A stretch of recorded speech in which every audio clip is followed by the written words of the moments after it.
নিজের জন্য নিজেই যদি না লড়ি আমার লড়াই তাহলে লড়বে কারা। আমাদের আজকের এই আয়োজনে মিছিলে হাঁটবার জন্য এসেছি, মেয়েদেরকে উদযাপন করতে এসেছি। আর যে লড়াইটা চলছে সেখানে এটাই স্বাভাবিক। আমি আসলে খুব একটা অবাক বোধ করিনি যে এই আমাদের এই আন্দোলনের পরে আস্তে আস্তে যে সামনে থেকে মেয়েরা অদৃশ্য হয়ে যাচ্ছিল, সেই জায়গাটাতে অবাক হওয়ার কিছু নেই। আমি মেয়েদেরকে এই কথাটাই বলবো, আমাদের সকলকে আমি এই কথাটা বলবো যে আমাদের কোনো লড়াই যেমন আমরা ছাড়িনি, আমাদের মেয়েদের আলাদা লড়াইটা যেটা, সেটার জন্য আমাদেরকে শুধু আজকে নয় সব সময় উদযাপনে এবং বিদ্রোহে থাকতে হবে। জুলাই কিংবা ৭১ কিংবা এই লড়াই এটা সব সময় চলবে।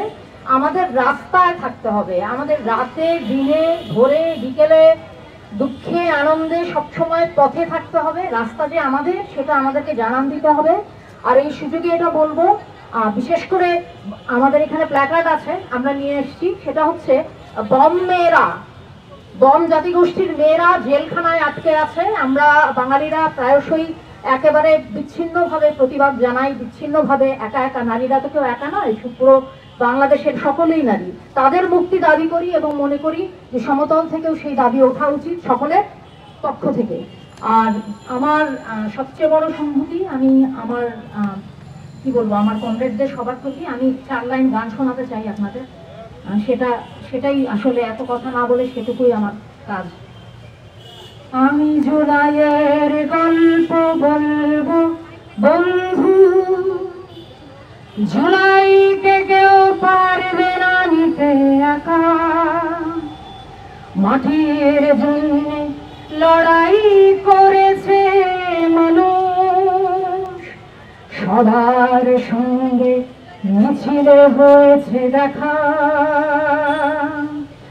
আমরা জুলাই সত্য করেছি বন্ধু, মাটির জন্য লড়াই করেছে যারা। নিজের জন্য নিজেই যদি না লড়ি আমার লড়াই তাহলে লড়বে কারা। জুলাই ভিজেছে আমার মেয়ের রক্তে, স্লোগান দিয়ে নাইমা মরেছে ঘরে। স্বর্গের ছাদে খেলা করে রিয়াগো, নাফিসার কথা কারো কি মনে পড়ে।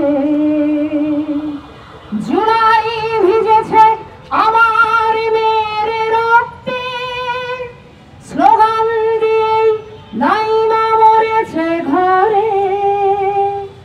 স্বর্গের ছাদে খেলা করে রিয়াগো, নাফিসার কথা কারোর কি মনে পড়ে। আমরা জুলাইয়ে ধীরে ধীরে যাব বন্ধু, তাছাড়া লড়াই কখনো হয় না শেষ। শত্রুরে বলি হবে ধূলিসাৎ,